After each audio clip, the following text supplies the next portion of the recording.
চাচা ভাইপুর চলছে টকশো, চাচা ভাইপুর টকশো।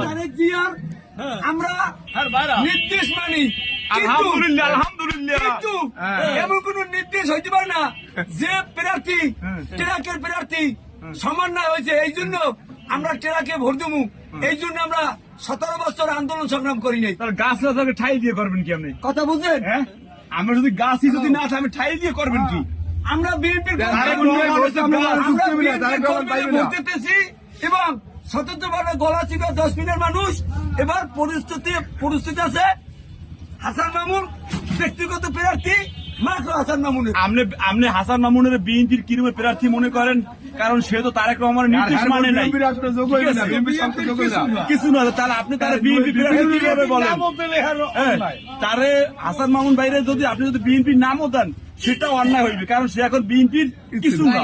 স্বতন্ত্র প্রার্থী নির্বাচন করতেছি এবং আমরা বিএনপির নাম লই না, বিএনপির আমরা কর্মী এবং গলাচিপা 10 মিনিট আমরা বিএনপি করি। এই কারণে আমরা স্বতন্ত্র প্রার্থী লই নামছি। আমরা গলাচিপা 10 মিনিটের মানুষ মনে করেন ভোট দেওয়ার জন্য আগ্রহ এবং সুষ্ঠু নিরপেক্ষ ভোট হইবে এবং এইটার জন্য আমরা সবসময় দোয়া করতেছি সরকারের কাছে, নির্দলীয় সরকারের কাছে আমরা দোয়া করতেছি। আমরা মনে করি যে গলাচিপা 10 মিনিট ট্রাক কোনো মাকড়া না, মাকড়া হয়েছে তারেক রহমানের মাকড়া। আমরা যেহেতু বিএনপির পরিবার তাই আমরা দলমত নির্বিশেষে তারেক রহমানের হাতকে শক্তিশালী করার জন্য গলাচিপা 10 মিনিট উপজেলায় ট্রাক মাকড়ায় আমরা ভোট দেব, কারণ ট্রাক মাকড়া হয়েছে তারেক রহমানের মাকড়া। আমরা তারেক রহমানের ভালোবাসি, আমরা দলকে ভালোবাসি। আমার ব্যক্তিগত কথা, তারেক রহমান এই দল ভিপি নুরিরে এই জায়গায় সমন্বয় করছে, সমন্বয়ের প্রার্থী। কিন্তু তারেক রহমান বলে নাই যে গলাচিপা 10 মিনিট আমার বিএনপি নেতা কর্মী যারা আছে তারা ট্রাকে ভোট দেন। সে ট্রাকের প্রার্থী না, সেটা দলের প্রধান। আমরা বিএনপি করি, আমরা সংগ্রাম যুদ্ধ করছি 17 বছর।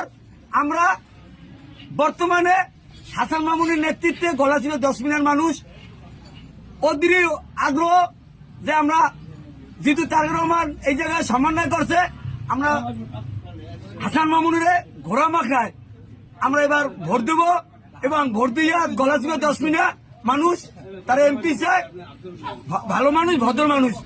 এই জন্য আমরা 10 মিনিট গলাচিপার মানুষ এবার 12 তারিখ ঘোড়া মাখায় ভোট দেবে এবং বিজয় করিয়া আমরা তারেক রহমানের আমরা এই সিটটা উপহার দেব। আমি বাংলাদেশের সাধারণ জনগণের কাছে আমি একটা বিষয় জানতে চাই, যদি গলাচিপা উপজেলায় যদি হাসান মামুন এমপি হয় তাহলে কি তারেক রহমানের কি মানে কোন উপকার আসবে, না ভিপি নূর এমপি হলে তারেক রহমানের উপকার আসবে?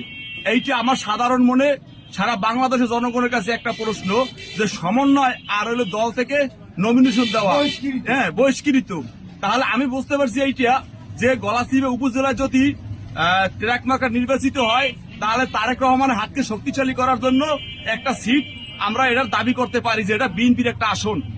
ঠিক আছে, এখন স্বতন্ত্র প্রার্থী হাসান মামুন ভাই যদি সেটা যদি হয় তাহলে তো সেটা বিএনপির কোন উপকার আসবে না। সে তো দল থেকে বহিষ্কার দিয়ে সে নির্বাচন করতে আছে, আর দল থেকে নমিনেশন দিচ্ছে ট্রাক মাকড়ায়। আমরা ট্রাক মাকড়ায় ভোট দিয়ে এই জায়গায় নুরুল হক নূর ভাইকে মানে বিজয় করে আমরা তারেক রহমানকে উপহার দেব। প্রিয় দর্শক, আপনারা তো শুনতে পেরেছেন দুই চাচা ভাইপুর টকশো, গলাচিপা ট্রাক বনাম ঘোড়া। দুই চাচা ভাইপুর টকশো শুনলেন। এখন আপনারা চাচার নাম হলো জাকির মির্জা আর ভাইপুর নাম হলো কবির শিকদার। দুই চাচা ভাইপুর টকশো শোনার জন্য এখানে অনেক দর্শক ভিড় করেছেন। আপনারা দেখুন, দর্শক দেখুন, তারা এই টকশো শোনার জন্য অধীর আগ্রহে বসেছিল। এই হলো দর্শক সারির লোক। আজকে এখানে সমাপ্ত। চাচা ভাইপুর টকশো সামনে শোনার জন্য আমাদের পেজ ফলো এবং লাইক কমেন্ট দিয়ে শেয়ার দিয়ে আমাদের সাথে থাকুন।